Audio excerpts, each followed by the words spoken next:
All right, so the thing about pre-orders is you forget about them a lot of times. And I actually bought these over 3 months ago. Totally forgot that I made the purchases.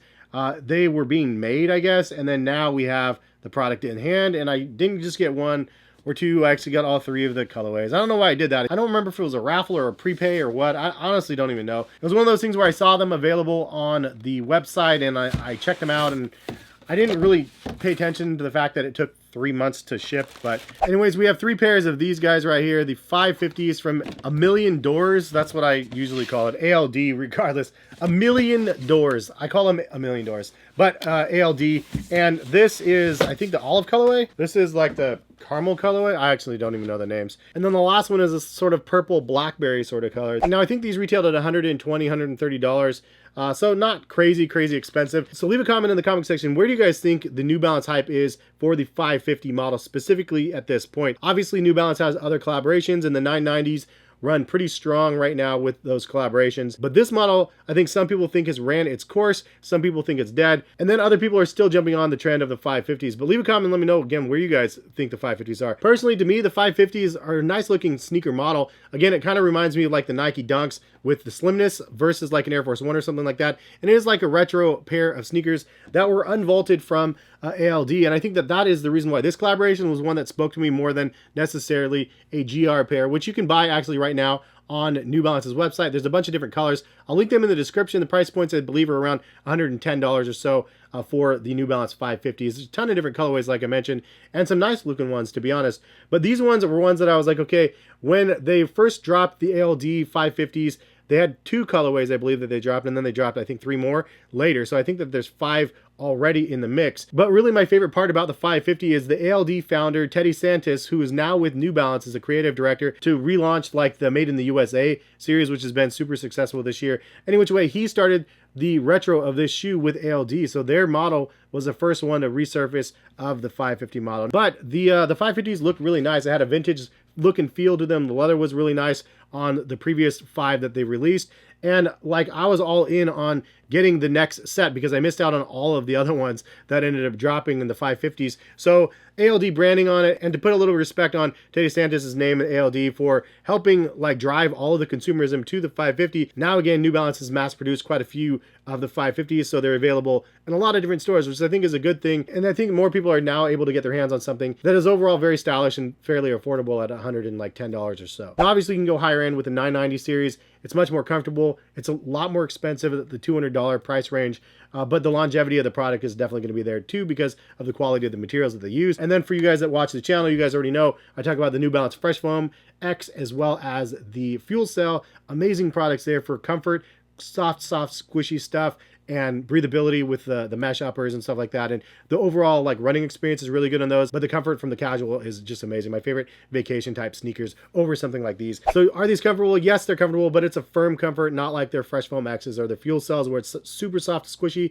This is like the firm rubber outsole, midsole combination sort of feel on feet, and it does feel nice. Overall, I will have to say though, to be 100% transparent and honest, the leather on these, at least the second time around, or the third time around it is now, the leather on these are not very good, and maybe it's just it's stiff and it needs to be loosened up, but the cut looks very thin when I'm looking at the leather, and I'm being as critical as I would be on a pair of Jordans. Like the leather quality of this reminds me of the leather quality of a pair of Jordans. It's just not overall very impressive. You do have like the cracked like leather look around the N logo, which was part of the draw on the original ones as well, and I'm glad that they included that. But that's probably the only nice quality feeling material on the upper. The stuff around the collar, it just feels generic, and the leather on the upper as well as the perforated leather just feels all around pretty generic in comparison to the original 550s that I saw from ALD and Teddy Santis. The leather on those, and from wearing the green pair, it was super nice, and maybe it was just because that pair that I had was just like broken in, like versus these that are not broken in. But leave a comment in the comment section. What do you guys think? If you guys have the old ones, you have the new ones, am I right, am I wrong? Is the leather quality comparable or not? Because I don't have the old ones in front of me to compare, but I do have these ones here, and maybe my memory of the old ones were just like on a different level, like I thought they were better than they actually were. But I really do think that the original ones that they released were better quality than these ones. And I'm speaking of the natural green release, and I think the original retail was like 130 on those. So again, kind of unfortunate, at least that the overall materials seem a little bit cheaper than that. But at the end of the day, I think if you break these in, they're going to be comfortable and fairly nice. Now, overall color blocking of the 3 that I I got. Honestly, the olive color and the brown color, whatever they're actually called, I thought they would be much different looking. And then when I pulled one of them out and looked, I was like, hey, isn't that the same exact as the one I already have? But then obviously when you get them in hand and next to each other, you see that this one has like a lot more brown elements. And then this one does have a little bit of olive, but it's a dark olive. It's not like a lighter green.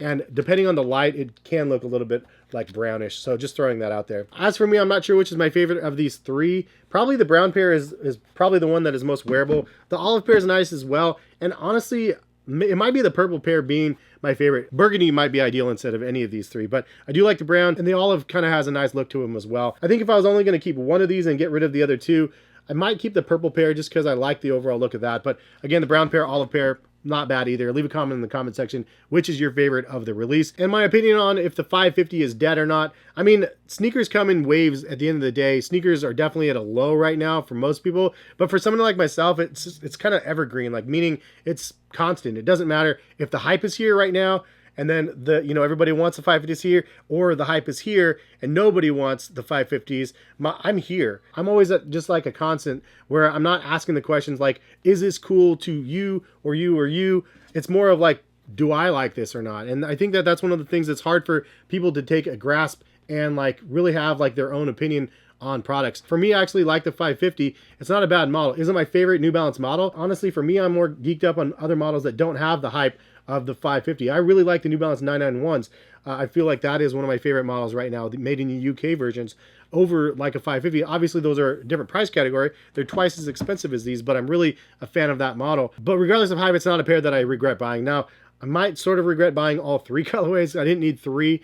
I think one is probably all I need out of the pack, but honestly, it's nice to see them all in person and get kind of an idea, because from images, I would have been like, nah, I don't like the purple one. But in hand, I'm like, I kind of like it. It might be my favorite of the three. So it's nice to be able to see them in hand. Ultimately, though, I feel like the 550 has had a really nice wave, and it will probably continue to some capacity as well, depending on, other collaborations that they end up releasing. But I do like that they have some collabs out there here and there, and then they do have the mainstays and the stuff that you can just buy on New Balance's website with no hype or anything like that. And people, if they're interested in the model, they can go check it out and pick it out. But that's my thoughts. Leave a comment in the comment section if you guys want to shop New Balance's other 550 models. Link in the description. Thank you guys for stopping by and watching. Hopefully see you back for some more content. All right, peace, guys.